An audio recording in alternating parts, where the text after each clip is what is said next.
ayer a las presidencias universitarias. Y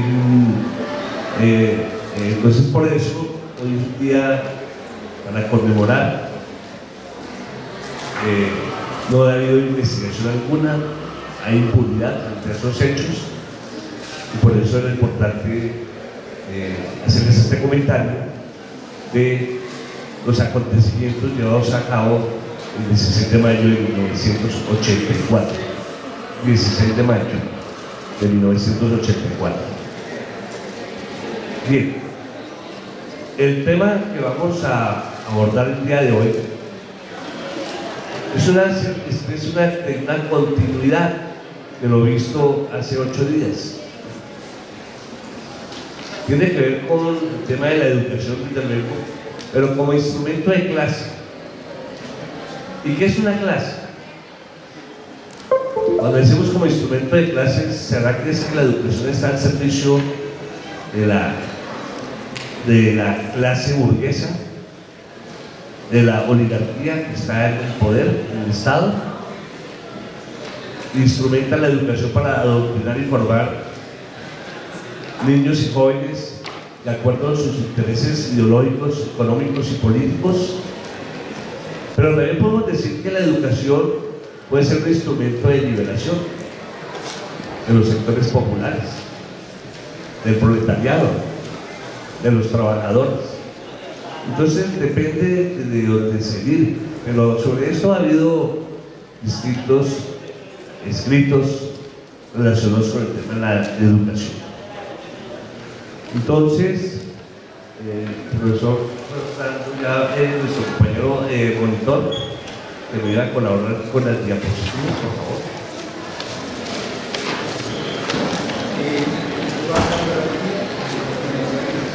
Sí.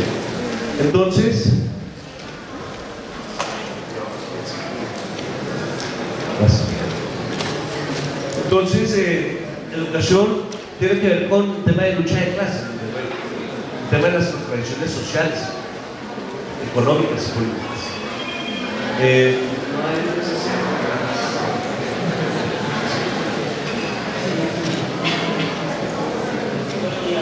Bien, entonces, aquí cito algunos autores, entre ellos Aníbal Ponce, que tiene un texto que se llama Educación y lucha de clases. Él señala que la educación es una palanca, no hay la palanca del ascenso social. Hace 8 días yo dije acá que cuando se da una alianza entre escuela y familia, esa alianza se da precisamente porque la familia termina aceptando la imposición de la escuela, que se hizo a la fuerza, mediante la represión por parte de los organismos del Estado, de los organismos policiales, mediante legislaciones y decretos y normas, de tal manera que la escuela fue impuesta a la fuerza en Europa, porque el surgimiento de la escuela aquí tiene otras connotaciones distintas a las de Europa. Sí, aquí es más por la iniciativa de los partidos tradicionales, pero se impone y la familia termina aceptando porque ve que la escuela es una posibilidad de ascenso social. Pero Aníbal Ponce dice, no es cierto, sino uno de los más sutiles instrumentos de opresión al servicio de las clases dirigentes. ¿Será de todo cierto tal afirmación? Pregunto. ¿O la educación también es un instrumento para fomentar la lucha de clases desde la perspectiva proletaria y popular? El contexto del libro de Ponce, pues, él escribe este texto como en el año 1937, estamos entre las guerras, primera y segunda grandes guerras, ha tenido de cerca acontecimientos de París, de la revolución bolchevique y el ambiente liberal propio de la década de los años 30, como acá en Colombia, en lo que se conoce como la hegemonía liberal. Es un periodo de liberalismo casi en todo el continente latinoamericano. Entonces, los aspectos históricos de la educación como instrumento de clase en el poder, celosa de lo suyo por la importancia de los intereses que deben defender. Claro. Es decir, la burguesía sabe que tiene que defender los intereses, y qué bueno que la escuela adoctrine y forme, ¿cierto? Aliene a los jóvenes para que tengan un pensamiento determinado, ¿sí? Destruir los restos de alguna tradición enemiga. que eso fue lo que se dio, por ejemplo, en la antigua Grecia, donde cuando se supera el mundo primitivo y se inicia, entre comillas, la historia. Y la historia, digamos, está muy relacionada con la propiedad privada, y el surgimiento del Estado está relacionado con el surgimiento de la propiedad privada. Es decir, el Estado surge porque surge la propiedad privada, y entonces es el sentido del Estado. Por lo tanto, era necesario como olvidar y generar un ejercicio pedagógico para que los jóvenes y las generaciones siguientes olvidaran esa forma de vivencia del comunismo primitivo, esa forma de vivencia que se vivían allí. Consolidar y ampliar su propia situación como clase dominante, prevenir los comienzos de una posible rebelión de las clases dominadas. Sobre el plano de la educación, la clase dominante opera así en tres frentes distintos, y aunque cada uno de esos frentes solicite vigilancia desigual según las épocas, la clase dominante no las abandona jamás. Entonces, esas son las características del surgimiento de la educación en los primeros inicios del Estado griego, por ejemplo, en la Grecia clásica. Eso tenía ese sentido, esa orientación, ese era uno de los fines. Cuando los griegos intentan entrar en la historia, apenas sí quedan rastros del comunismo primitivo, de ese que nos habla Marx y Engels en su texto del comunismo primitivo. Las noticias más remotas indican que el matriarcado ha cedido el puesto a la autoridad paterna, o lo que viene a ser lo mismo, la propiedad colectiva ha sido desalojada por la privada. Entonces, ¿por qué la propiedad era la propiedad colectiva?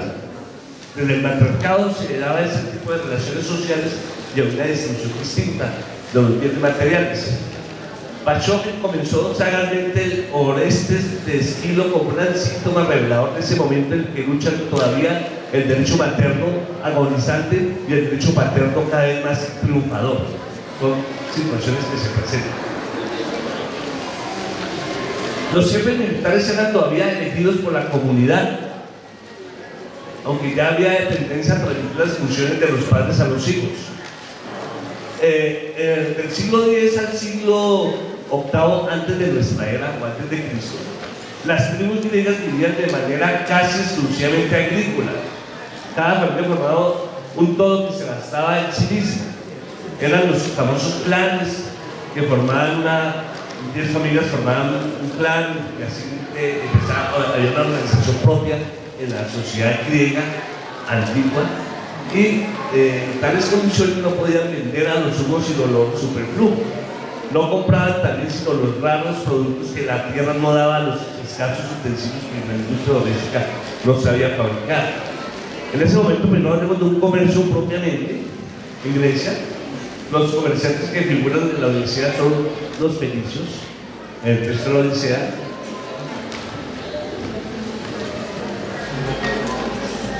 Entonces, desde los 7 años, en el caso de Esparta, hay unas características aquí. Los espartacos se caracterizaban por formar militarmente a todos sus ciudadanos.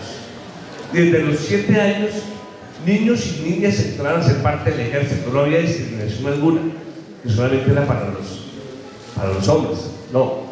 Desde los 7 años hasta la edad como de 50 y pico de años, y luego entraron a la reserva hasta los 65 años. Es decir, su formación era meramente militar. La parte académica, la parte humanística, la gimnasia, la filosofía, la literatura era de poco de su interés, a diferencia de Atenas, que Atenas se daba un mayor énfasis a la formación académica, a la filosófica, a la académica, y una menor formación en lo militar, ¿sí? Y desde luego las mujeres no hacían parte de las fuerzas del ejército. Por favor, ampliar la presentación, es que de aquí. Ok, sí, ampliamos, por favor. Gracias. Con gusto. Entonces,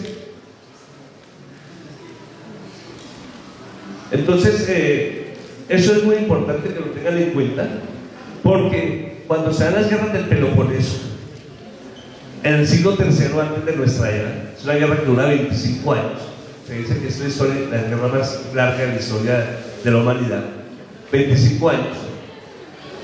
Esparta termina derrotando a Atenas, a pesar de que Atenas era mucho más estratégico en lo militar, en lo político, pero la formación espartaca era mucho más poderosa en lo militar.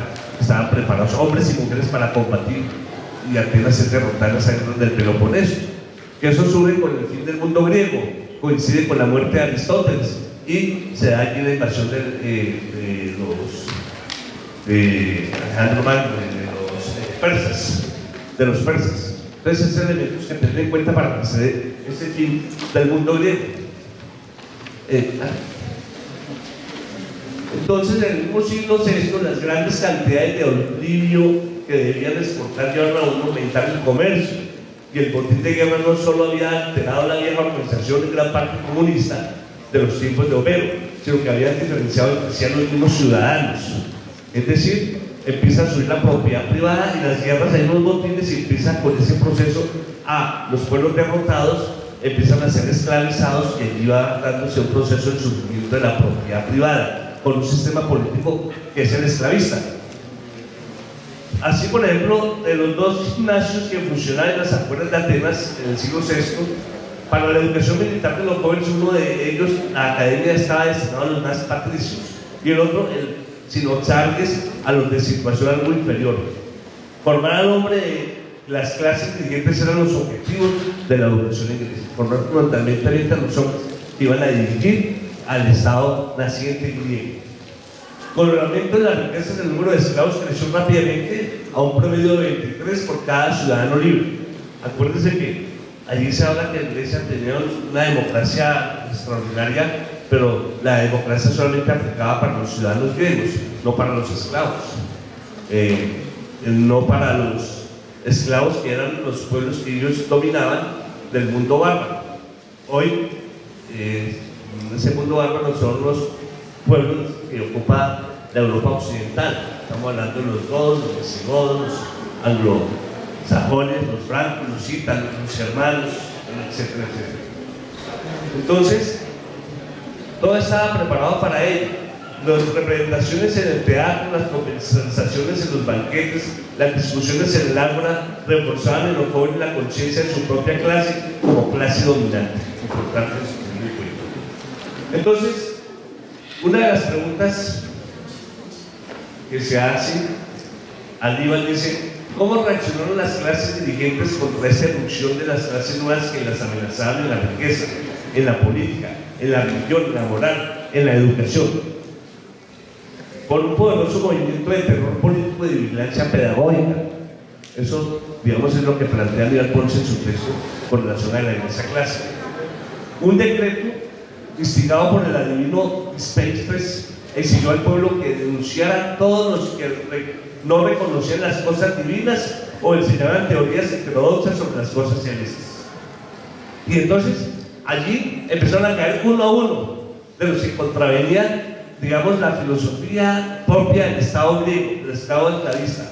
Entonces, Anaxágoras, Diágoras, su cabeza pues fue puesta al precio, Protágoras, Sócrates y otros filósofos empezaron a ser detenidos, empezaron a ser perseguidos, desterrados, en fin. ¿Por qué? Porque estaban atentando contra ese pensamiento, como aquellos que atentasen contra el pensamiento de la Iglesia Católica durante el mundo feudal, pues era procesado por la Inquisición.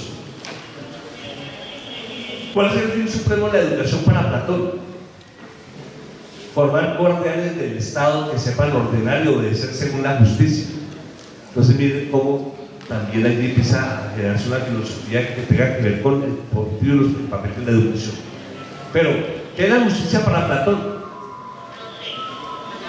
La justicia es una armonía que el individuo debe mantener dentro de la sí, acordando la sabiduría, la fuerza y la prudencia, y que la sociedad debe realizar también entre las tres virtudes que corresponden a las clases que se dividen: la sabiduría de los filósofos, la fuerza de los guerreros y la prudencia de los trabajadores. Y entonces, claro, él así organiza su estado ideal, el estado platónico, donde dice que los filósofos deben de gobernar porque han alcanzado la razón suprema, mientras que los guerreros que los considera seres coléricos, que son temperamentales, que se ponen de mal genio muy fácilmente, son buenos para ser guerreros, por lo tanto no tienen la razón no tiene dominio sobre su cuerpo, ¿cierto? Y los trabajadores o campesinos, que Platón los considera que son seres apetitivos, que viven en función de alimentar más el cuerpo que el espíritu o el alma. Y entonces se constituye un estado ideal Platón para hablar de la república. Entre las ruinas del mundo antiguo, entonces ellos fueron los primeros inicios del nuevo régimen económico que empezó a desarrollarse, fundando ya sobre el trabajo del esclavo y el colono, sino del siervo y del villano. Es decir, todo ese proceso de esclavitud que va surgiendo en Grecia y que se reproduce luego en Roma, ¿cierto? Como lo dije hace 8 días, que cuando se derrumba el Imperio Romano, la única institución que queda en pie, que es independiente al Estado, es el de la Iglesia. Por lo tanto, la Iglesia va a ordenar ese nuevo mundo, que es el mundo feudal, y se hace sobre la base de lo que queda, ¿cierto? A veces sobre la putrefacción surge la nueva vida, ¿cierto? En términos biológicos.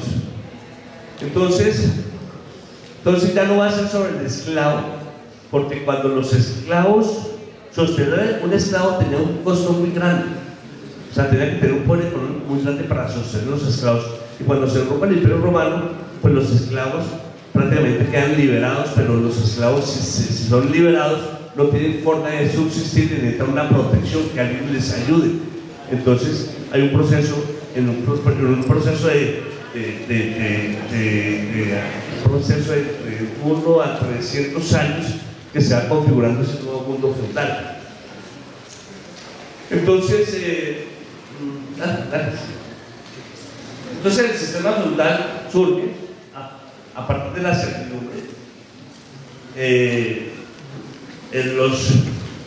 Los señores príncipes o caballeros o propietarios de la tierra le entregan a un señor, ¿sí? Un señor le entrega a un vasallo una porción de tierra para que la trabaje, a cambio le tributa y a cambio le entrega productos. Pero entonces ese señor feudal, ese señor debe, también hace lo mismo. Perdón, el vasallo, quien le entrega la tierra, también puede hacer una donación de una porción de esa tierra y convertirse también en señor feudal frente a otro vasallo. Es decir, es una cadena, ¿sí? Es decir, es vasallo, pero al tiempo también es señor, porque hace ese tipo de distribución de formas de gobierno, y entonces yo te protejo, tú me proteges, y se da una pirámide social a partir de la tenencia de la tierra, ¿sí? Avanzamos. Saber de iniciación. Resuena aquí con su crudeza todo lo que tiene que ver con el inicio de las escuelas en la Edad Media. Durante la Edad Media, el que tenía interés por el estudio y no era hijo de siervo, solo podía satisfacer su curiosidad ingresando a los monasterios, es decir, aislándose del resto y levantando una muralla entre su cultura y la ignorancia de las masas. Era la única posibilidad de tener acceso al estudio, pero los monasterios siempre estaban distantes de esos centros urbanos que se estaban conformando, eran distantes y se perdía toda la conexión con la misma realidad que se vivía. Cuando se dice que los monasterios fueron durante la Edad Media las únicas universidades y las únicas casas editoriales de estudio y publicación, y entonces aquí en la Edad Media el cuerpo se torna pecado, pero a partir de una interpretación equivocada de Platón, porque cuando Platón habla del alma se refiere a la razón, al mundo de las ideas, no al alma esa que después incluyó el mundo cristiano, no. Y entonces cuando Platón dice que el alma está apresada en el cuerpo, es que se refiere es que el cuerpo, el ser humano se deja llevar más por los placeres del cuerpo que los placeres de la razón, del intelecto. Y entonces que el cuerpo se convierte en la cárcel del alma. Y después la Iglesia le da otra connotación distinta para hablar del alma que ustedes conocen hoy en el mundo cristiano. Entonces, bueno, eso es una boca muy ligera, porque no estoy hablando para hablar solamente de Iglesia romana, que requeriría mucho tiempo, simplemente es unos antecedentes para llegar allá al mundo burgués y al mundo actual del capitalismo. Entonces, de la mano de los monjes, la enseñanza pasó a manos del clero secular. Perdió en las soledades rurales, el monasterio no podía ya sostener la hegemonía de la iglesia en un tiempo en que el comercio ya empezaba a haber un comercio muy grande, había conglomeraciones urbanas, ciudades que empezaban a desarrollarse, empezaba a darse un cambio en el poder económico de la burguesía era extraordinario y empezó a haber un cambio de paradigma y de mundo, de visión. Entonces, allí, en medio del sistema feudal, siempre surge una clase contraria, ¿cierto? Así como en el feudalismo estaba la servidumbre, pero surge una nueva clase distinta a ellos dos, que es la burguesía, y a su vez en la burguesía va generando una clase también contraria, que es el proletariado. Y entonces ese, digamos, es el proceso, digamos, de las dinámicas de la dialéctica social que se está desarrollando a través de la historia. Entonces, bueno, sigamos. Entonces la clase en sí, la clase para sí. Acuérdense que hace 8 días les hablé de la conciencia en sí y la conciencia para sí. ¿Qué es la conciencia en sí? Es decir, cuando hablamos del budismo, hace 8 días, que las máquinas destruían, los obreros destruían las máquinas, era porque la clase obrera no tenía conciencia en sí, todavía, y mucho menos para sí.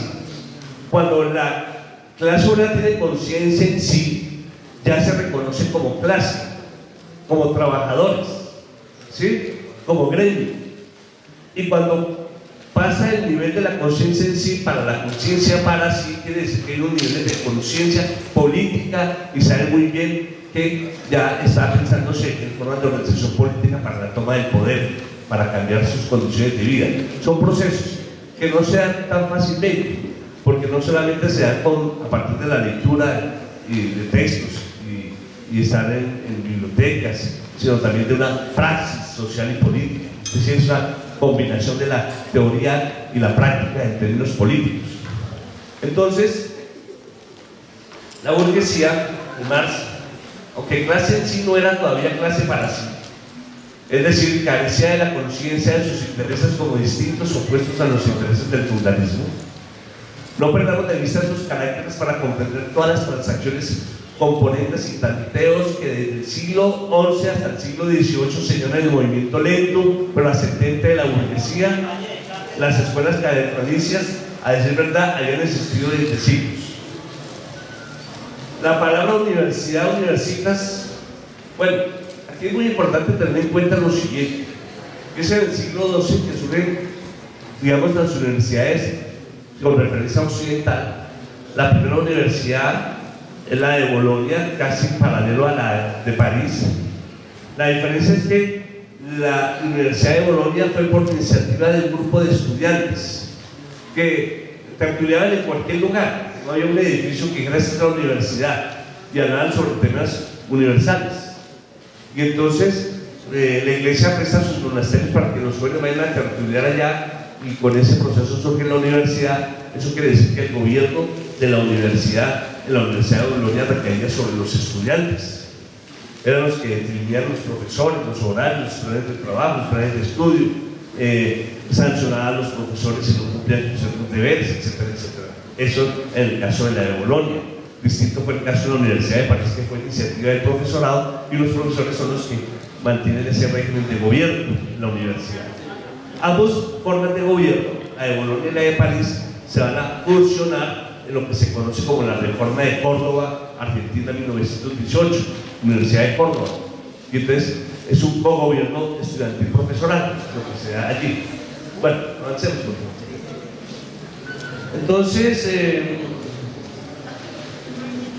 Entonces aquí, digamos, que con el surgimiento de las universidades, de los artesanos y los comerciantes, se van desarrollando los oficios liberales. Cuando hablo de oficios liberales no me refiero a una ideología política del liberalismo, sino oficios liberales quiere decir oficios libres, que están por fuera del control del señor feudal, de la servidumbre, no hacen parte de la estructura del sistema feudal. Es decir, el artesano no lo obedece al señor feudal, ni el comerciante, ¿sí? Como el siglo lo hace el siervo. Entonces son oficios liberales. Y desde luego que eso va a permitir que vayan surgiendo unas formas de organización comercial, mercantil y las ideas del liberalismo que se van dando con los filósofos que se van pensando ese nuevo mundo que va a ser el mundo moderno. Entonces, la razón como fuente de la verdad suprema. Hace 8 días tenemos que en el Renacimiento lo que se caracteriza es por volver a pensarse el mundo desde la razón, como lo hicieron los griegos en la iglesia clásica, y no desde Dios o desde la teología, ya que en el mundo medieval, feudal, la razón terminó siendo subordinada por la razón cristiana o católica, y entonces desde la razón misma, ¿sí? Es decir, volver a los antiguos de una manera indirecta de renegar de la iglesia y de la escolástica, una manera de romper con el pasado inmediato y de retomar como bandera del 400 los ideales grecorromanos de la cultura laica, es decir, una educación laica también.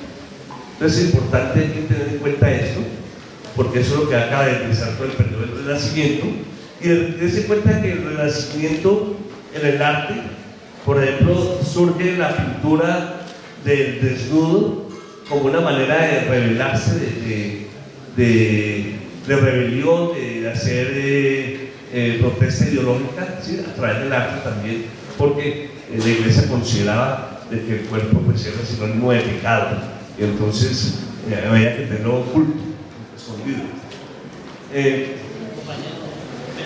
Entonces, ya miramos aquí ya con el Renacimiento y el desarrollo del comercio, va surgiendo la burguesía, opiniones distintas de los ideólogos burgueses. Mientras Voltaire interpretaba especialmente a la alta burguesía y a la nobleza ilustrada, Diderot reflejaba las aspiraciones de los artesanos y los obreros. Es bien sabido que en el asalto definitivo del mundo feudal fue la derecha la que impuso sus consignas, aunque la pequeña burguesía consiguió arrastrarla bajo el impulso de Robespierre hasta sus consecuencias extremas. No es menos cierto que este control no estuvo mucho tiempo entre sus manos. Tan pronto como la burguesía consiguió triunfar, pudo verse el efecto que la humanidad y la razón, de que tanto habían alardeado, no eran más que la humanidad y la razón les burguesas.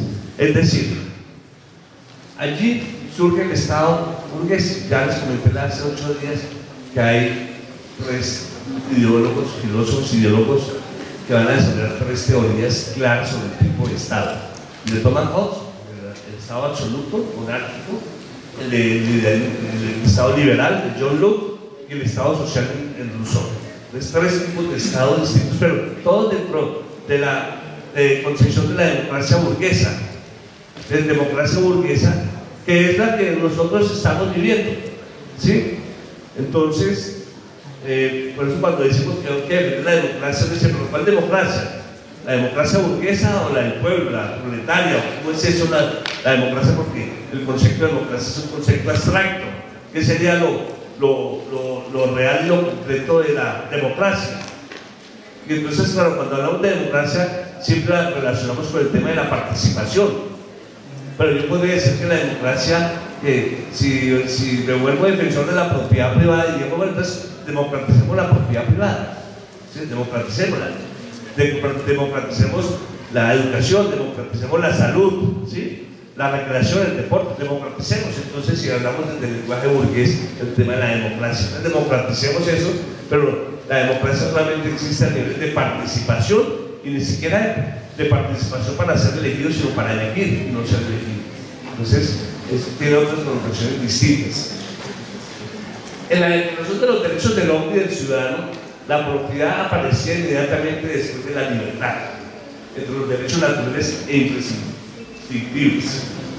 Y por si acaso el segundo artículo de la declaración, que tal cosa asegurada pudiera prestarse a equívocos, el último artículo volvía a insistir que la propiedad era un derecho inviolable y sagrado. Y en últimas, el capitalismo se sostiene sobre la propiedad privada, pero cuando yo hablo de la propiedad privada, no estoy hablando de la propiedad privada del que tiene un taxi, hablamos de la propiedad privada sobre los medios de producción, de los grandes medios de producción, ¿sí? Porque yo recuerdo de estudiantes en los debates que se dan sobre el socialismo, decían, no, pero este es el socialismo, mi papá tiene 2 casas, tiene una arrendada y tiene 2 taxis, y los tiene trabajando, ¿te los van a expropiar? No, chino. ¿Sí? Eso no va a pasar, van a expropiar esa Julio Galo Santo Domingo, Argentina Luna, los grandes capitales, porque de hecho esas formas de propiedad privada pequeñitas todavía existen en Rusia, en Cuba, en China, ¿sí? Pero no es fácil de erradicar, no es fácil de pasar de ese proceso de transición del capitalismo al socialismo y al comunismo. Tendrá que ver con la desaparición del Estado, pero más adelante voy a referir un momento al asunto. ¿Vale? Entonces, aquí lo que se da es un cambio de métodos de explotación. El triunfo del capitalismo sobre el feudalismo no significó en efecto sino el triunfo del método de explotación. El método de explotación burguesa sobre el método de explotación feudal. Es decir, desde luego que en la servidumbre lo que se explota es la fuerza de trabajo, siempre. Aquí el siervo que no es dueño de los medios de producción, que es la tierra. Lo mismo sucede en el obrero o el siervo que huye de la villa o del Burgos y llega a un lugar donde es un hombre libre, pero ya no tiene el pedazo de tierra, ya no tiene el pedazo para coger, ya no tiene un lugar de vivienda, entonces tiene que vender su fuerza de trabajo al capitalista para subsistir. Entonces simplemente son cambios de métodos de explotación, ¿sí? Con modos y medios de producción distintos. ¿Cierto? Para hacer trabajar a los demás no se necesita mucha ciencia. ¿Cómo extrañar, pues, que al lado de las escuelas industriales y superiores destinadas a preparar los capataces y los técnicos del ejército industrial, la burguesía reservara para sus hijos otro tipo de enseñanza totalmente desvinculada del trabajo y la considerara además como la única verdaderamente digna de las clases superiores? Siempre, tanto en el mundo esclavista como en el mundo feudal y en la nobleza, como en el capitalismo, se presentó un desprecio hacia la educación, es decir, la educación no era, hacia el trabajo, ¿sí? El trabajo, el desprecio al trabajo.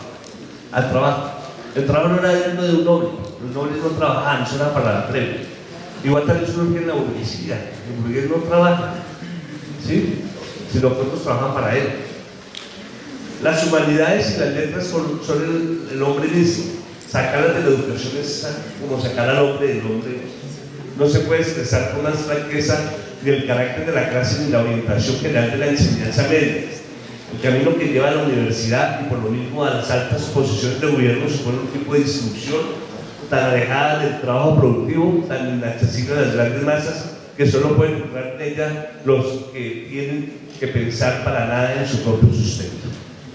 Es decir, si uno mira en la Grecia clásica, pues los pensadores, los filósofos tenían mucho ocio para filosofar, porque los esclavos eran los que producían, elaboraban, los que estaban relacionados con el trabajo. Igual también sucede en el mundo feudal, las iglesias, los curas y los obispos se dedican a estudiar y a pensar, los siervos a trabajar, y el capitalismo, por los capitalistas, pues que no les duele una muela, pues se dedican a pensar cómo ganar mayor ganancia y producción, ¿cierto?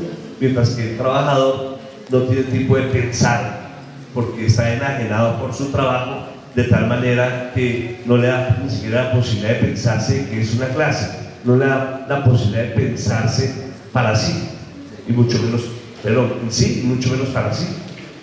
Entonces,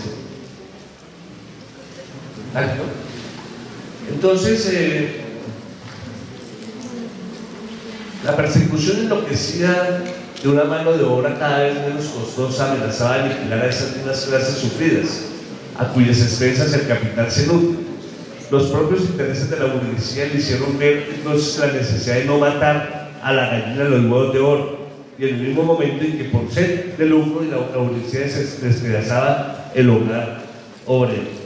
El mismo hogar de Leonardo y Garfidus, en que había puesto Pestalozzi sus esperanzas candorosas. Los teóricos que tiene a su servicio se apresuraron a enunciar los sagrados derechos de la infancia. Entonces, es algo que hablamos hace 8 días un poco sobre el concepto de infancia. Señalemos también que la versión de la historia de la educación propuesta por Aníbal Ponce orientada es responder a un interrogante fundamental de la primera mitad del siglo XX. ¿Cuál es el programa educativo que sirve mejor a un proyecto político de características inéditas como fue el desatado por la Revolución Bolchevique de 1917? O sea, esa es la pregunta: ¿cuál es el proyecto educativo que se requiere para llegar a una revolución como la desatada en octubre de 1917, como fue la Revolución Rusa bolchevique, dirigida por Lenin y Trotsky? Interrogante que convida también a indagar cómo se surcen vínculos entre historia, política y educación. Entonces, ¿cuál es el proyecto educativo? Desde luego que acá nosotros decimos, pregunto, ¿será que el país sí tiene un proyecto histórico-pedagógico de nación? Habría que pensar si existe o no. ¿Que sí tiene un proyecto educativo? Sí, lo tiene bien claro. Está enmarcado en el modelo neoliberal, clarísimo. Y esos procesos de acreditación están desmarcados en ese modelo de acreditación. Aplaudan cuando les acrediten por 8 años su programa académico, ¿sí? De excelencia académica. Bueno, habría que mirar muy bien. Mi concepto personal es obedecer un modelo, es decir, que ese estudiante cubre los parámetros que necesita el mercado laboral. Por lo tanto, los parámetros de acreditación están bien allí. Habría que analizar eso para un debate aquí en la universidad desde hace mucho tiempo.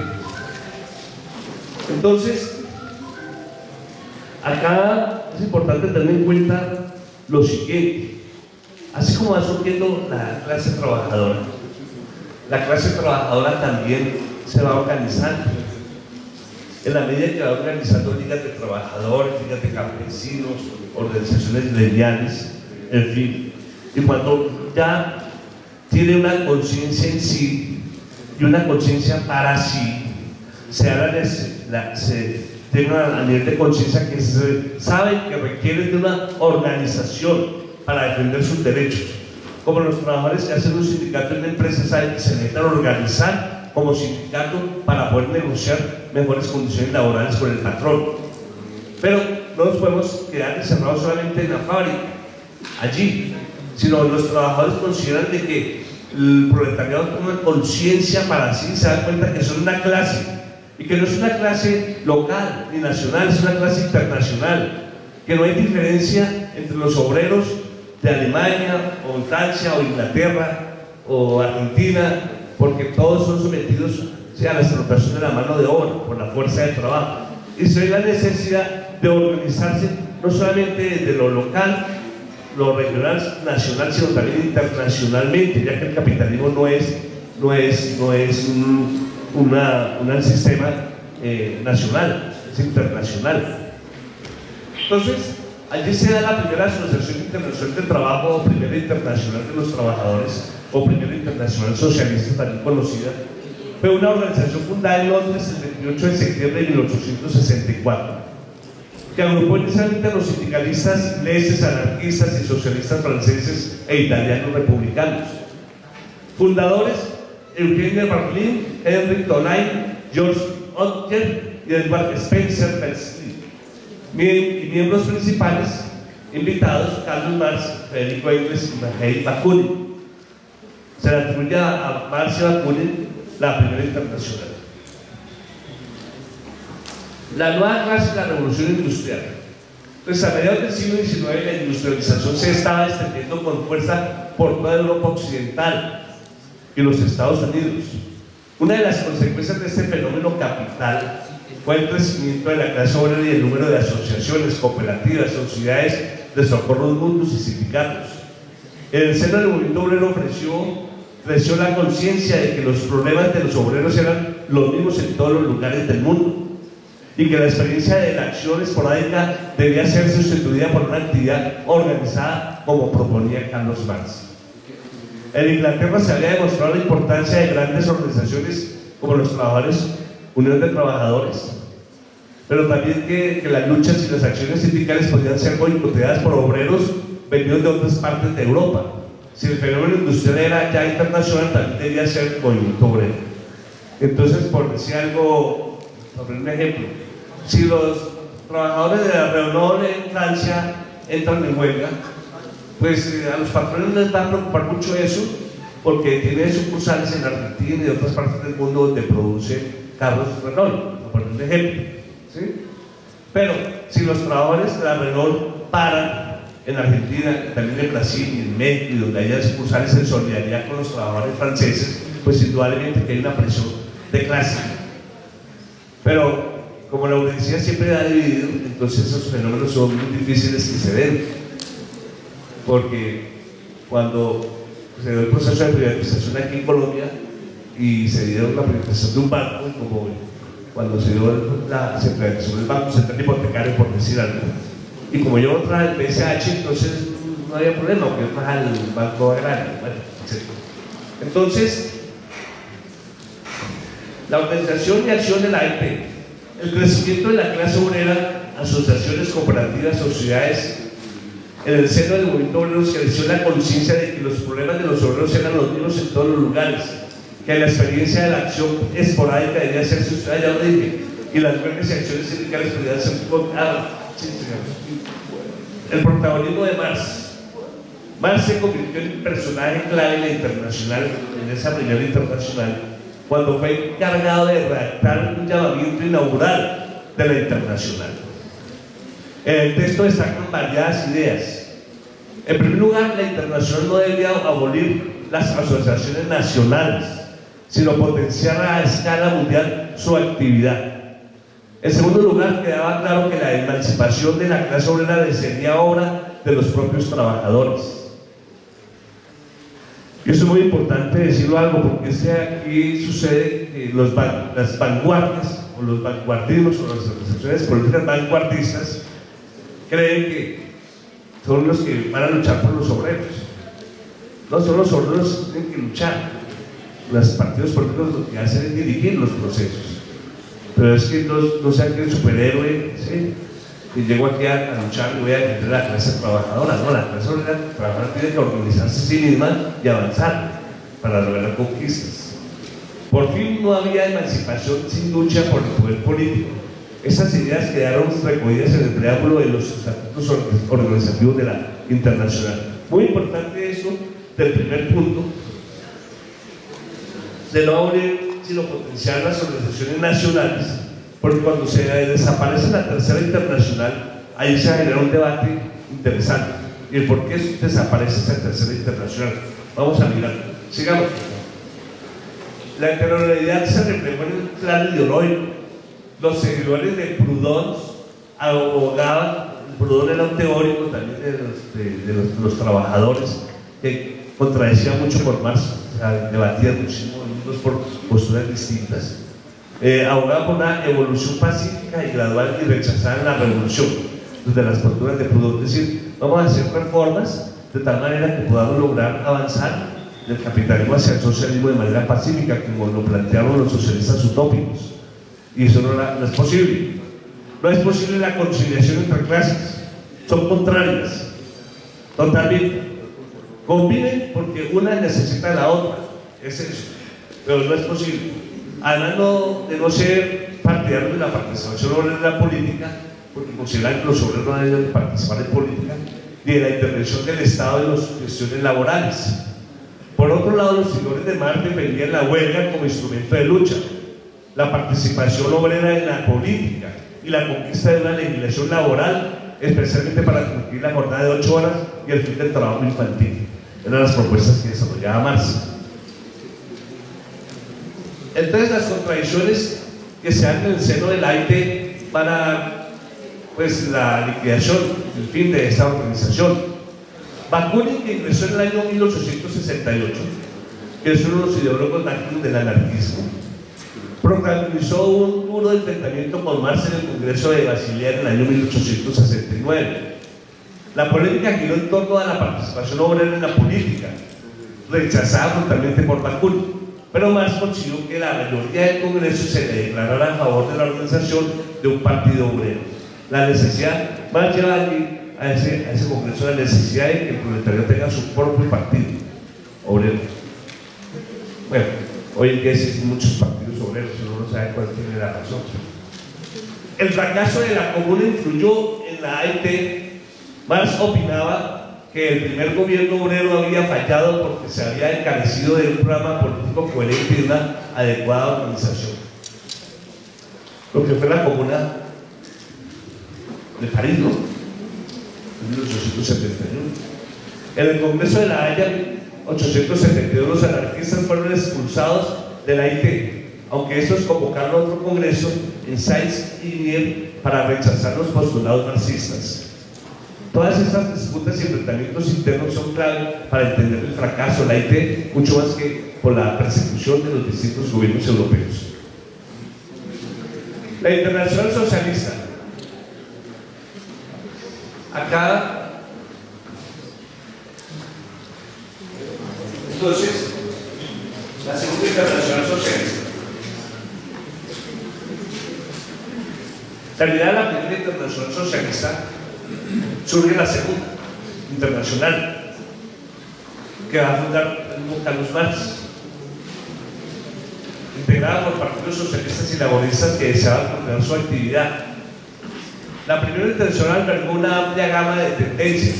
La segunda, una vez expulsados los anarquistas, adoptó una clara orientación socialista marxista.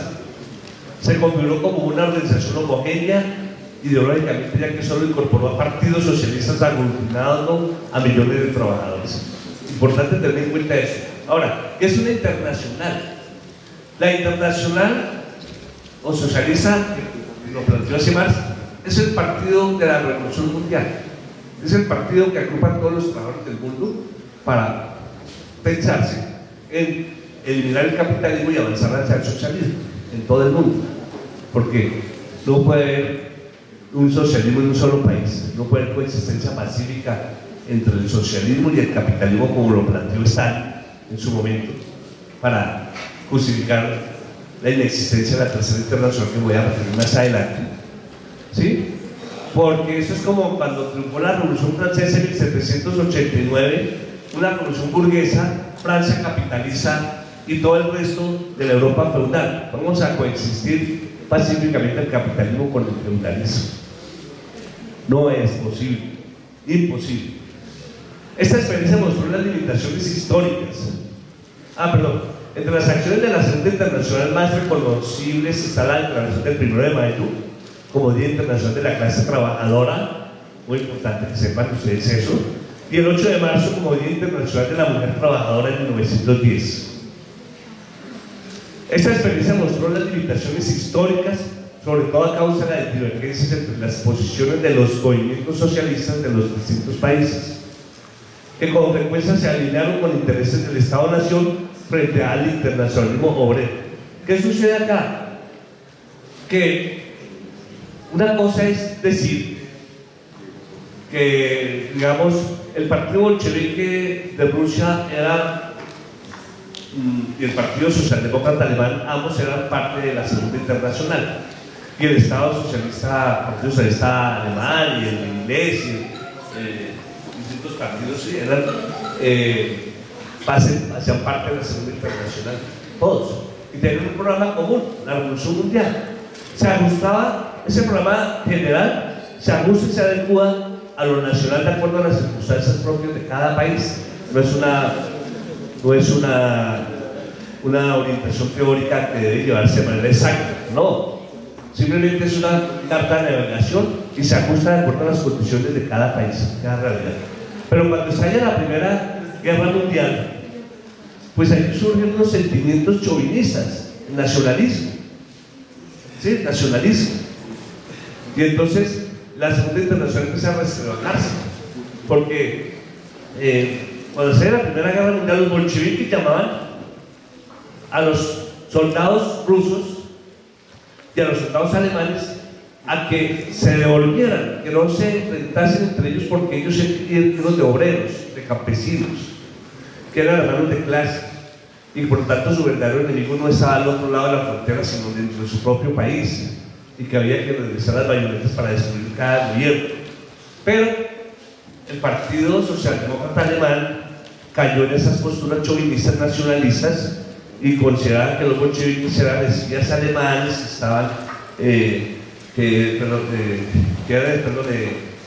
Los bolcheviques en Rusia empezaron a pensar, hubo una tergiversación, como siempre sucede en política, que los bolcheviques eran espías, empezaron a cuestionar dentro de Rusia. En fin, entonces empezó a haber una cantidad de tergiversaciones y especulaciones sobre este asunto. Entonces esa Primera Guerra Mundial va a generar contradicciones nacionales, revolucionarias de las clases oprimidas, y la política de la Segunda Internacional, al apoyar a algunos partidos socialistas en la guerra, llegó al punto en que se produjo una división en el movimiento socialista que condujo a la necesidad de la creación de una tercera internacional después de la Primera Guerra Mundial. En 1919 se adoptó el nombre de Internacional Comunista, Comintrex, para distinguirse del apego de la segunda a los medios electorales. Entonces, ¿qué sucedió? Que la Segunda Internacional Socialista supuestamente desapareció, pero no desapareció. Hoy en día existe todavía lo que quedó de la Segunda Internacional. Ya no se habla de segunda, sino se habla de la Internacional Socialista.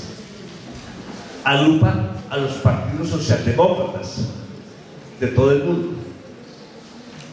Partidos socialdemócratas que consideran de que es posible llegar al gobierno, es decir, que instauran gobiernos de izquierda dentro de la institucionalidad burguesa.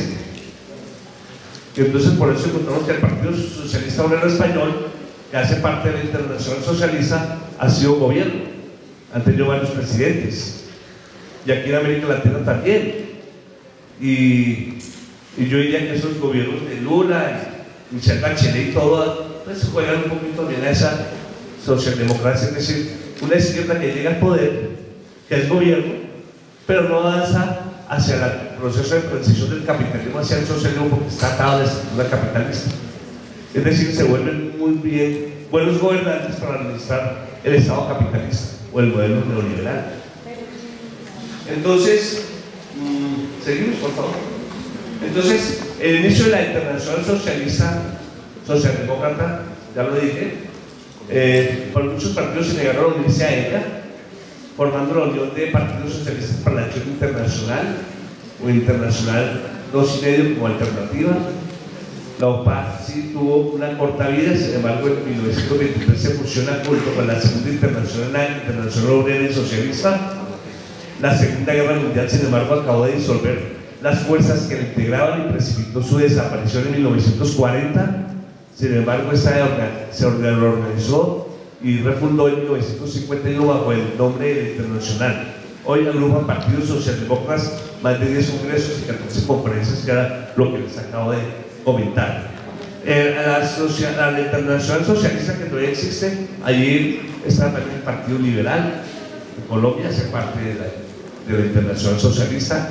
También el Frente Sandinista de Liberación Nacional hace parte de la Internacional Socialista en Nicaragua, y otra cantidad de organizaciones de izquierda, de derecha, todos están metidos en un revuelto allí extraño. Principios del internacionalismo proletario. El proletario no tiene patria, porque eso de que hay que defender la patria, le dicen al soldado. ¿Cuál patria? ¿La patria de quién? La patria burguesa. Y el soldado a defender la patria. ¿Cuál patria?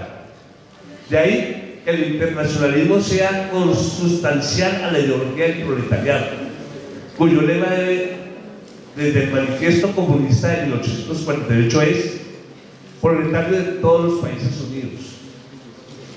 Ese es el lema, proletario de todos los países unidos. Y el día que eso se alcance, este mundo va a cambiar totalmente. Ténganlo por seguro.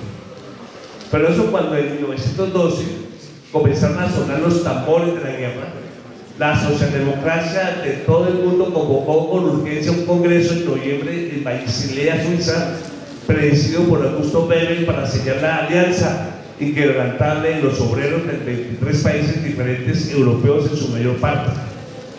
La alianza. En agosto de 1914, sin embargo, las cosas se presentaron de una manera muy distinta.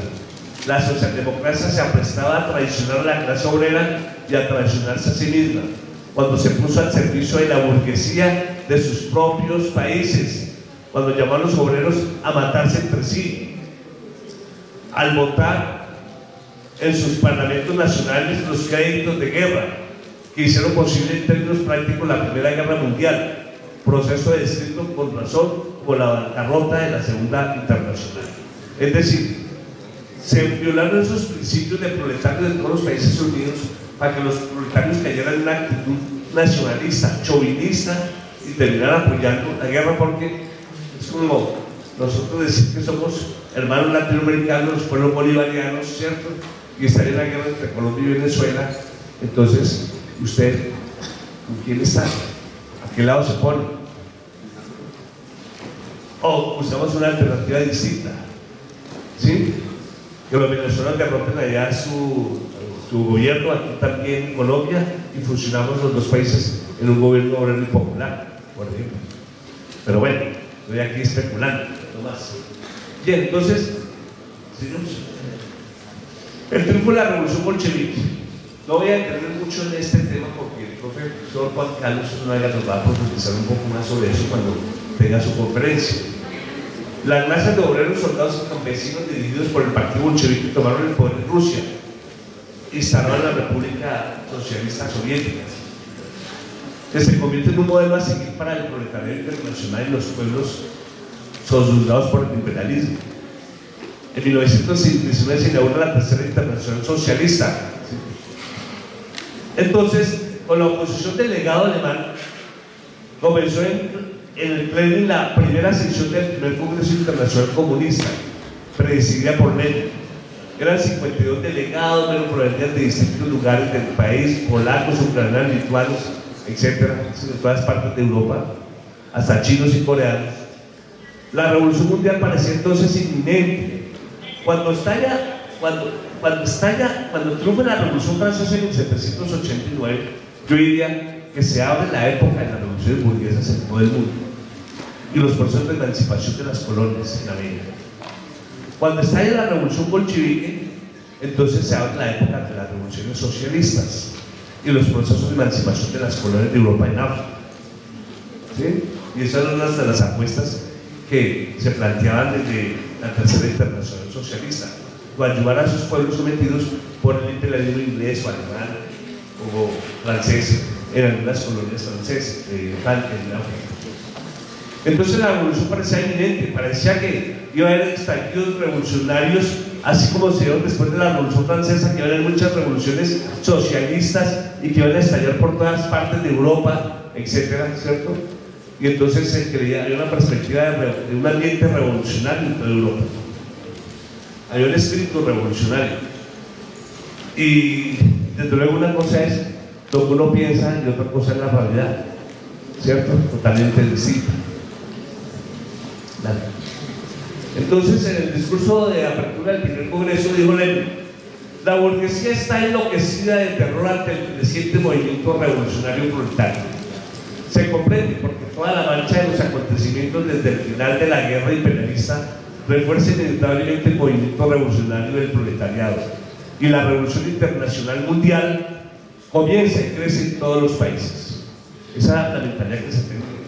Es más, Lenin le apostaba más a una revolución en Alemania o en Inglaterra, porque había una clase obrera mucho más poderosa, mucho más organizada, porque la clase obrera en Rusia era pequeña en comparación con la población campesina, que la triplicaba en porcentaje.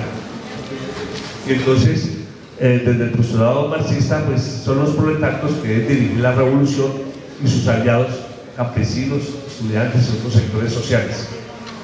La principal preocupación de Lenin en el Congreso fue la de dar los campos con los oportunistas, que siempre los hay, en especial con los centristas de Kautsky, que propugnaban combinar el parlamento burgués con el poder soviético, o lo que es lo mismo, unir la dictadura de la burguesía con la dictadura del proletariado.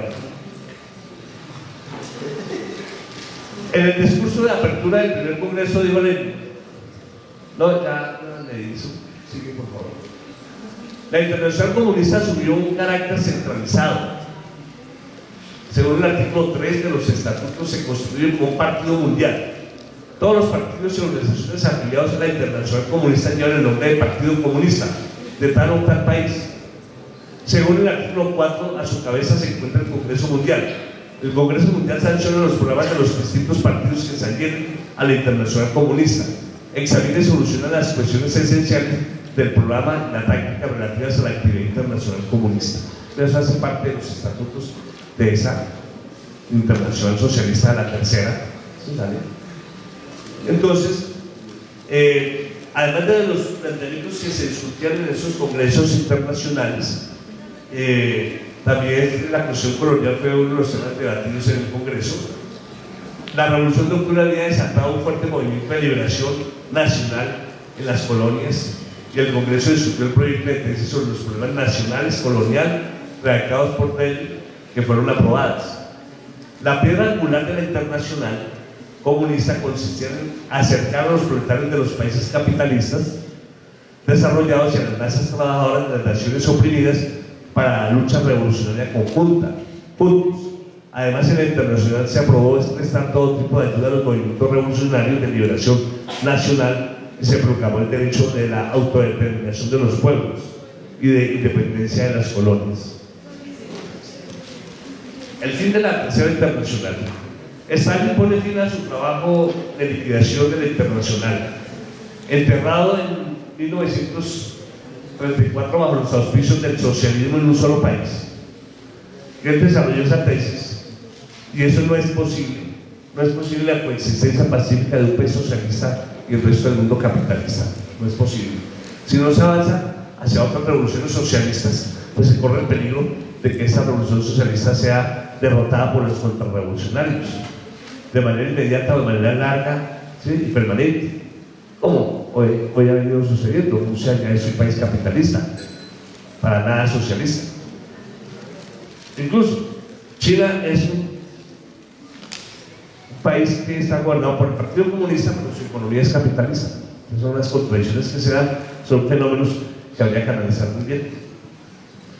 Entonces, bajo los auspicios del socialismo en un solo país, gran organizador de la derrota de Inglaterra en 1926, se le señala a él que es China en 1927 y Alemania en 1933.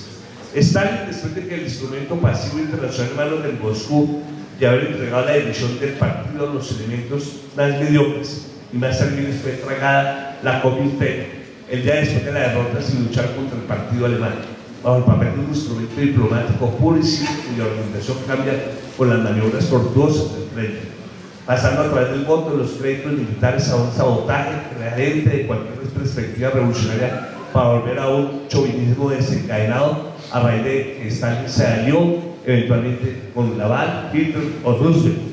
Hicieron pactos para evitar la Segunda Guerra Mundial. Hicieron pactos antes de que Rusia entrara o los soviéticos entraran en guerra. Desde luego que estos temas generan discrepancias, van a generar pronto diferencias. Habrán personas que dirán, no, eso no es cierto, eso no fue así. Pero bueno, eso es parte del debate, de la discusión, porque es que a veces uno tampoco puede ser dogmático, porque uno de los problemas de la política y de la formación marxista es que las personas se vuelven muy dogmáticas y no se entiende que el marxismo es dialéctico, y hay que entender la dialéctica en ese sentido. Desde 1935 la Internacional Comunista ha dejado de ser la guía del proletariado, a pesar de junio de 1936, a pesar de la Revolución Española, a pesar del Pacto Germano-Soviético, a pesar de la guerra. No solo el propio Comité Ejecutivo no consideró necesario reunirse, sino que la única manifestación del presidio durante 4 años de carnicería imperialista ha sido el acto de disolución de la Internacional Comunista. Si esos son los legados del marxismo, la necesidad de la internacional. Nada podría demostrar más claramente que la decisión de Stalin corona la política de Moscú desde hace años. La disolución fue un acto meramente donde la Internacional Comunista reconoce que la muerte ocurrió hace muchos tiempos. Stalin lanza la última palada sobre la Internacional Comunista diciendo que es un cadáver en descomposición que ya tiene muchos años. Entonces, prácticamente aquí desaparece esa Tercera Internacional. Y se da la Cuarta Internacional, que también agrupa a todos los partidos trotskistas. a diferencia de las ligas comunistas internacionales que todavía existen, que se alienan con el estalinismo, esas se alienan con el trotskismo, pero también yo diría que también caen en posturas dogmáticas, cerradas, y dan más bien una confrontación más contra el estalinismo que contra el capitalismo, porque caen unas posturas a veces cerradas, dogmáticas en ese sentido, ¿sí? Es decir, para ser parte de la Cuarta Internacional hay que ser trotskista. Entonces, esa es otra discusión. Hay que mirar, porque Chávez está hablando de una quinta internacional socialista, pero no sé cuál era el carácter, las características propias de ella, ¿sí?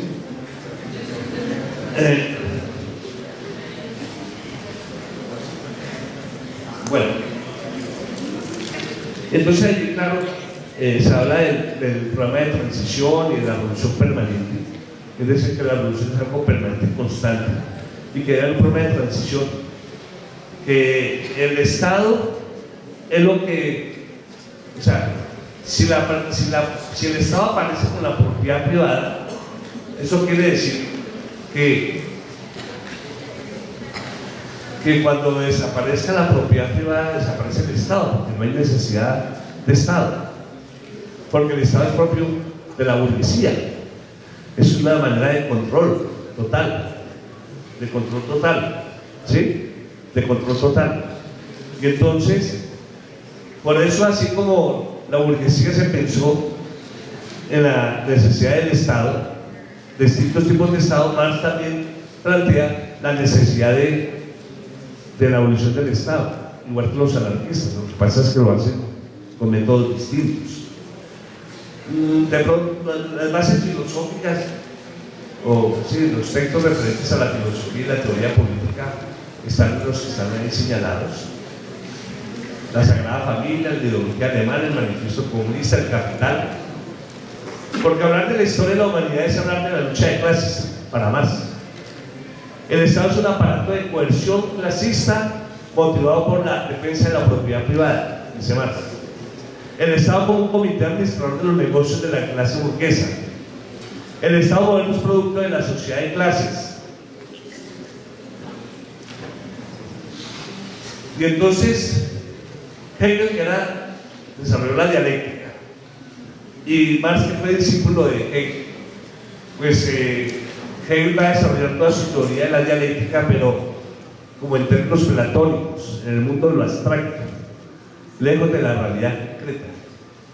Y entonces esa es la confrontación de la tesis, antítesis y síntesis en el mundo de las ideas, la dialéctica hegeliana.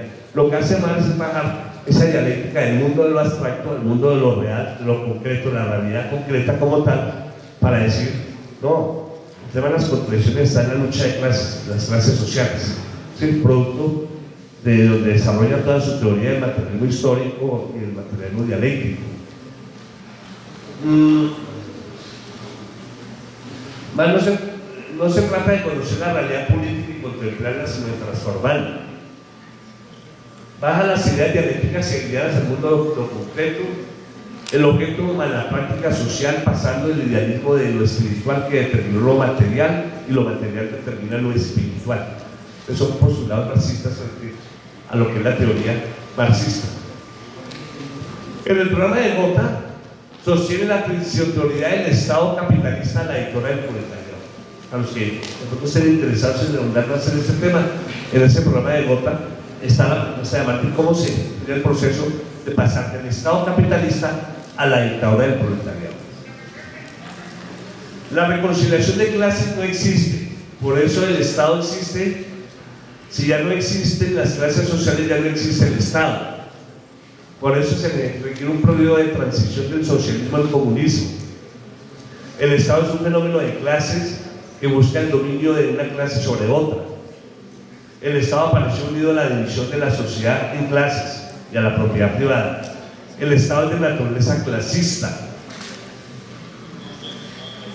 Y entonces viene la conciencia social a partir de las nuevas relaciones sociales con los modos y medios de producción, porque ya el siervo no está labrando la tierra, sino el siervo está en un taller artesanal, en una pequeña fábrica, en telares, ¿sí? Con máquinas desarrollando otro tipo de actividad, con otros modos y otros medios de producción. donde pues hay una clase que es dueña de los medios de producción y la otra que no es dueña y tiene que vender su fuerza de trabajo a cambio de un salario. Lo que hace Marx es poner una mirada dialéctica a los postulados de Adam Smith con su planteamiento de que la riqueza se produce por una mano invisible y lo que hace es mirar el valor de la economía a partir de la mercancía de ahí en adelante. Marx lo que hace es mirar la mercancía que hay detrás de la mercancía y se da cuenta que lo que hay detrás de la mercancía es fuerza de trabajo, capital, materia prima, ¿sí? Lo que genera plusvalía, esa fuerza de trabajo, ¿sí? Que el patrón se apropia para obtener ganancias. Entonces, una conciencia de clase tiene unos objetivos e intereses de cada clase en particular. La premisa de la lucha de clases, opresores versus oprimidos por intereses económicos en el Estado capitalista. Y viene el fenómeno de la alienación, que también desarrolla Marx, que a veces nosotros no somos conscientes. Yo recuerdo cuando hace algunos años, bueno, todavía, que uno dice, no, el Transmilenio ve repleto, ¿cierto? No las quita, ¿cierto? Y uno dice, eso es como que normal. Uno va por la calle y ve por habitantes de calle, como que es normal. Y eso no es normal. Lo que pasa es que lo vemos como, ya no nos asombramos de eso porque estamos alienados y no hacemos la diferencia. Y entonces, esa alienación, que nos la muestra muy bien Charlie Chaplin en ese video de película titulada Tiempos Modernos, es una manera como nos muestra la alienación aquí, como el obrero termina alienado, enajenado, que no le permite pensarse en su propia realidad, en su propia miseria. Entonces el obrero es ajeno al producto de su trabajo, está todo el día trabajando, todo un mes trabajando, y una vez que termina de trabajar sobre el mismo producto, ese producto no le pertenece o se desprende de él. El trabajador es un desdichado, se siente como un animal, no hace lo que le es propio. Palabras de Marx. Crea un mundo de mercancías que no le pertenecen, como el cajero que trabaja en un banco todo el día en sus manos circulando grandes cantidades de dinero, pero llega a su casa y no tiene cómo pagar un servicio o no tiene con qué comer, ¿cierto? La contradicción. O el que trabaja en una fábrica de carros pero no tiene auto. Crea un mundo de mercancías que no le pertenecen. Realiza un trabajo repetitivo que no le da tiempo de pensar o adquirir conciencia para sí, mucho menos para sí. Quien trabaja en una fábrica de autos no tiene uno. Quien es docente universitario no tiene cómo pagar los estudios universitarios de su hijo, por ejemplo. ¿Cierto? Dice Marx que hay tres formas de alienación. Uno, el obrero respecto a los productos de su trabajo pone toda su fuerza, empeño y vida que al terminar no le pertenece. Dos, en el acto de producción es ajeno al producto respecto del género humano. El hombre se hace extraño a la naturaleza que destruye para producir. Y tres, se hace ajeno a los demás seres humanos en una competencia desleal en la familia, los amigos, en el trabajo, en sociedad, cayendo en la individualidad. No se siente hombre, no es tratado como ser humano. El trabajo produce riqueza y el trabajador vive en condiciones precarias. Esa es una alienación en todas sus relaciones humanas. Y eso es cierto. Ustedes van a terminar su licenciatura y de seguro van a entrar a competir en el mercado laboral cuando habrán concursos en el distrito y habrán 50 puestos y se presentarán 1000. Entonces, cuando se encuentren con sus compañeros, no le digan mentira a su compañero, que le dan la oración, le digan que te vaya muy bien, éxitos. No, porque la verdad es decir que te vaya mal, porque yo necesito que le vaya mal porque tengo más posibilidades de que a mí me vaya bien. ¿Sí? Eso es lo que genera la competencia. Genera competencias desleales, genera conflictos en la misma clase, entre los mismos obreros, entre los mismos trabajadores. Aquí nomás toda la discriminación de docentes que hay en la universidad, por ejemplo, las desigualdades y las competencias y las pugnas que se forman cuando hay un concurso. Un concursito se presentan 20 genera fisuras y daños de las relaciones personales. ¿Se acabaron? Ah, bueno.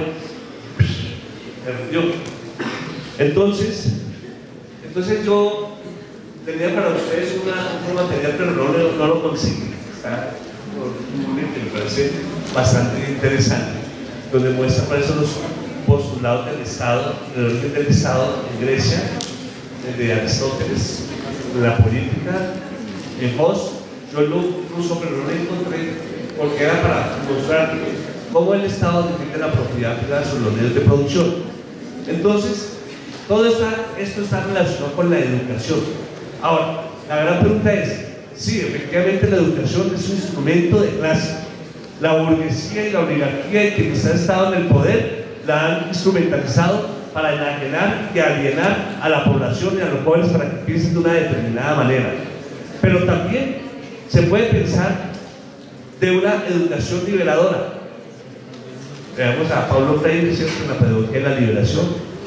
Una educación popular que logre transformar y competirle a las escuelas y a las instituciones universitarias, que no es tan fácil. Porque si muchas veces los jóvenes van forzosamente a la universidad, les toca, porque es un requisito para sus notas y la clase y el título universitario que necesitan para trabajar, pues mucho menos van a ir a asistir a unas escuelas de educación popular donde no van a recibir ningún título ni le va a generar ninguna remuneración ni nada, ¿sí?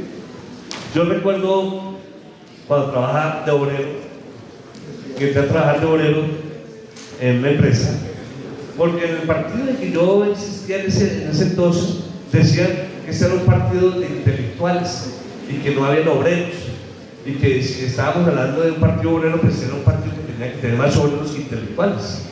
Y entonces la orientación era que uno se fuera a trabajar en una fábrica, y efectivamente yo me fui a trabajar en una fábrica, y le decía a un compañero allí que el marxismo, y hablamos y dialogamos toda la cosa, invitaba a las marchas y esas cosas, y un día lo cogí de mal genio.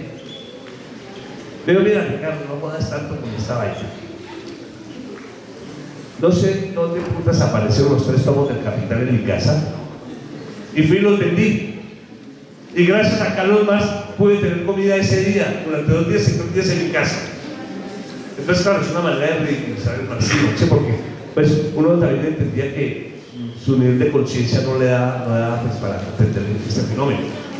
Pero también comprendí después, leyendo a Rafael Gutiérrez Girardot, filósofo colombiano, que también vivió ese fenómeno de trabajar como obrero en una fábrica, y él termina diciendo lo siguiente: hasta que comprendí que el marxismo no es la filosofía del proletariado, sino la filosofía de los intelectuales para el proletariado. Y desde luego, pero son, y claro, decir, ¿cómo esto es posible? Claro, porque uno un sábado a las 12 del día, cuando sale de trabajar, uno le dice al trabajador, al obrero, camina que te va a invitar a una reunión política, ¿sí?, donde vamos a analizar el concepto de plusvalía en el capital en Marx, ¿sí? Y el otro les dice, no, vamos a echar tego, echar bola. Pues le tocó nuestro que dice a jugar por billar, en lugar que tejo y echar bola, y hablar allá de la plusvalía en la cancheta. Entonces sería el ejercicio, ¿cierto? Lo tener uno borracho allá y que termine. Entonces esos son fenómenos que se presentan. Ahora, otro tema para reflexionar es lo siguiente, que quiero que lo analicen muy bien. Creo que hay una equivocación, o hasta qué punto hay tantos partidos obreros, tantos partidos de izquierda, no más aquí en Colombia hay poco, ¿cierto? ¿Cuál tiene la razón? Todos dicen ser socialistas, todos dicen ser marxistas, leninistas, todos dicen que hay que avanzar hacia el socialismo y la revolución. De pronto se diferencian por el método, el estilo, pero ¿por qué no hay una unidad de los partidos de izquierda? Si son todos marxistas. ¿Cuál es el fenómeno? ¿Qué es lo que pasa aquí? Y entonces también considero de que esa concepción de la dictadura del proletariado Y como Lenin dijo claramente, para que exista una revolución se necesitan tres situaciones. Uno, que los de arriba ya no puedan gobernar como lo vienen haciendo, están totalmente divididos. Que los de abajo están mamados de que los vengan gobernando como lo vienen haciendo. Uno. Dos, que exista un partido obrero, un partido del proletariado, para que instaure la dictadura del proletariado. Pero lo que se instauró fue la dictadura del partido. Y entonces, ¿cómo se explicó ese fenómeno? ¿Por qué la Unión Soviética en su momento, después de que triunfó la Revolución China, siendo países fronterizos, no avanzaron hacia una confederación de estados socialistas? Sino que en esa postura del socialismo un solo país se mantienen divididos y no se avanza hacia ese proceso de transición, porque también se generan las burocracias, ¿sí? Estilos de vida que no se quieren soltar, porque las burguesías nacionales no se unen, porque cada burguesía tiene sus propios intereses, pero ellos se unen cuando les toca. Aquí uno ve los partidos electorales, los partidos de derecha, se da duro, se dividen, pero cuando ve que están en peligro sus intereses, se unen y listo, no hay ninguna diferencia. Se unen alrededor del presidente o de quien sea, pero para defender sus intereses están en riesgo o peligro. Entonces son temas de reflexión que generan debates, fisuras, que muchas veces no se comparten por algunos, pero para eso está ese espacio académico, para debatir, para discutir, para contradecir. Entonces, hay mucha tela por cortar todavía, porque desafortunadamente en las organizaciones políticas se forman los militantes con cursos rápidos y ligeros sobre unas categorías del marxismo, pero no más, pero no hay una profundización del marxismo realmente. Entonces, lo dejo hasta acá. Les agradezco mucho su atención. Voy a resumir lo mejor, lo más posible que pude. Y pues, si tienen preguntas o inquietudes, comentarios, les doy la palabra. O intervenciones, contradicciones. ¿Sí? ¿Bien? ¿Ya? No, se está descansando. ¿No? Ah, bueno. Entonces, ¿alguien quiere decir algo? ¿Qué cosa? ¿Sí les generó algún aprendizaje por lo menos de esos temas que creo que no sé, algunos posiblemente no han abordado este tema, ¿sí? Sobre todo este legado, porque como esta cátedra se llama Educación y Socialismo, pues seguramente esa es la abre bocas, después van a mirar la educación media, el laicismo, y después van a mirar la educación después de la Revolución Rusa, el socialismo con algunos autores y pedagogos marxistas. Bien, no sé si mis colegas quieran decir alguna cosa o comentario. Todavía nos queda tiempo suficiente. Tenemos 20 minutos. Si hay comentarios o no. Entonces, desde luego que el profesor Juan Carlos Zuluaga, yo sé que en su conferencia presentar unos puntos de vista posiblemente un poco diferentes a los míos. Tenemos diferencias un poco en este asunto, ¿sí? En algunos aspectos, no en todos, ¿sí? No sé si por el profesor Fernando Garay si existen algunas diferencias. Me gustaría que las expusiera de una vez para que hagamos un debate ideológico y político acá. De eso se trata, ¿cierto? La confrontación de ideas sanas en la academia, en el mundo universitario, ¿sí? Entonces, pero bueno, de todo va a haber tiempo en todo el semestre para debatir y discutir. ¿Preguntas? Última palabra, no les insisto más. Si alguien quiere intervenir y decir alguna cosita, así sea cualquier cosa. No me gusta cohesionar a nadie para que hable. Yo puedo decir, ¿qué piensas tú? No, si no quieren hablar, pues no. Bueno. De todos, entonces nos quedó tiempo para que vayan a descansar, tomar tinto, a relajarse y nos vemos en 8 días. Buena tarde. Estén bien.